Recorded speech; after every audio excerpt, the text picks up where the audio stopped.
Hello అందరికీ welcome to UGNK cakes, happy place for cake హాలిక్స్.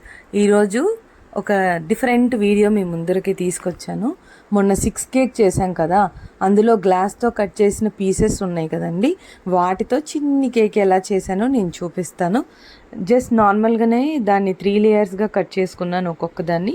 So 6 layers వచ్చాయి. అది blueberry flavour కదా, so soaking, క్రమ్ coating, icing, everything same ప్రాసెసేనండి. కానీ చిన్న cake ఎప్పుడు చేయలేదు, ఇదే ఫస్ట్ టైం అండి నేను ఇంత చిన్న కేక్ ఇది చేయడం. ఇది కూడా కేకే అనే అనొచ్చు. చూడండి, ఇలా 2 పీసెస్ అయిపోయింది కదా, దాన్ని కూడా అలా సెట్ చేయొచ్చు. ఎప్పుడైనా సరే కేక్ విరిగిపోతే మనం ప్యానిక్ అవ్వకూడదు. దాన్ని సేమ్ ఎలా కట్ అయిందో అదే ప్యాటర్న్లోనే పెట్టాలండి. అదే ప్యాటర్న్లోనే పెట్టి క్రీమ్ అప్లై చేస్తే అది మనకు నార్మల్గానే కట్ చేసిన తర్వాత ఏమి డిఫరెన్స్ తెలియదండి. ఇది ఒక టిప్. ఇప్పుడు ఎలా కట్ అయిందో అలానే పెట్టాలి. ఎక్కడైనా ఇన్ కేస్ మనకు తక్కువ వచ్చిందనుకోండి, ఏదైనా కేక్స్ చేసేటప్పుడు దాని పైన లేయర్స్ కట్ చేసి ఉంటాం కదా, వాటితో ఆ గ్యాప్స్ని ఫిల్ చేయాలి. అప్పుడు మనకి ఎక్కడ డిఫరెన్స్ అనేది రాదు. ఎప్పుడైనా సరే అండి, మనం క్రీమ్ అనేది ఈవెన్గా అప్లై చేయాలి. ఏదైనా మీరు పైపింగ్ బ్యాగ్తో అన్నా అప్లై చేయండి, లేదా నార్మల్గా వేసి స్ప్రెడ్ అయినా చేయండి. స్పాచులాతో, ప్యాలెట్ నైఫ్తో స్ప్రెడ్ చేసినప్పుడు ఈవెన్గా స్ప్రెడ్ చేయాలి. ఈవెన్గా స్ప్రెడ్ చేస్తే ఒకేలాగా వస్తుంది. ఇది చూడండి, అసలు ఈ చిన్న కేక్ చేయడానికి నాకు చాలా కష్టం అయిపోయింది. ఏదో ట్రై చేద్దాం, వస్తే వచ్చింది, లేకపోతే లేదని ట్రై చేశాను. ఓకే, కానీ ఎక్కువసేపు సెట్ చేశానండి నేను. ఒక 2 hours వరకు దాన్ని మరి నేను ఫ్రిడ్జ్లో నుంచి తీయలేదు, ఎందుకంటే అంత చిన్నగా ఉంది.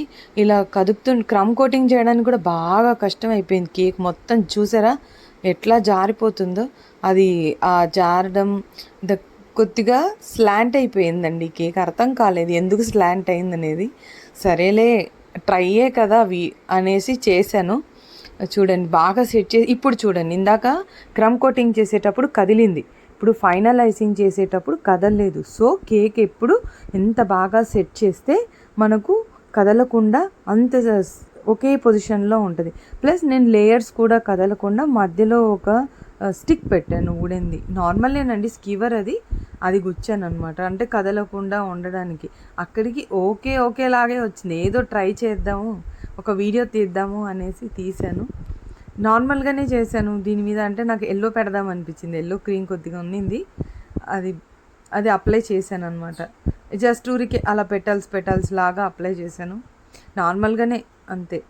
చేసిన తర్వాత చూసాను ఎక్కడెక్కడ ఖాళీ ఉందో అక్కడ అలాగా ఫిల్ చేస్తూ వచ్చాను. చేసిన తర్వాత పైన కూడా అలాగా ప్యాలెట్ నైఫ్ ఒక్కసారి అలా తిప్పేశానండి, ఎల్లో కలర్ పైన కూడా స్ప్రెడ్ అయిపోయింది. దీనికంటే డెకరేషన్ కూడా చేసి జస్ట్ ఒక చిన్ని బటర్ఫ్లై పెట్టాను అనమాట. మళ్ళీ వచ్చేసి ఎడిబుల్ పెరల్స్ ఉంటాయి కదా 0 size, ఆ పెరల్స్ గోల్డెన్ స్ప్రింక్లర్స్ వేసాను. ఇదిగోండి బటర్ఫ్లై ఎల్లో పింక్ కలర్లో ఉంటే నా దగ్గర మ్యాచ్ అవుతుందని అలా పెట్టాను అనమాట. చూడండి, ఏదో చిన్నగా అలా సరదాగా బాగా అనిపించింది కేక్ చేసేటప్పుడు. అంటే సరదాగా ఉన్న దాంతో చేశాను కదా, అదొక ఎంజాయ్మెంట్ లాగా ఫీల్ అయ్యాను నేను, అంతే. ఎడిబుల్ పెరల్స్తో చూసారా ఎలా స్ప్రింకిల్ చేశాను, అలానే గోల్డ్ బాల్స్ కూడా వేసేసాను. ఈ కేక్ అయిపోయిందండి, ఇంతే. నేను ఈ కేక్ని మీరు లాస్ట్లో చూస్తే నేను కట్ చేసి కూడా చూపించాను.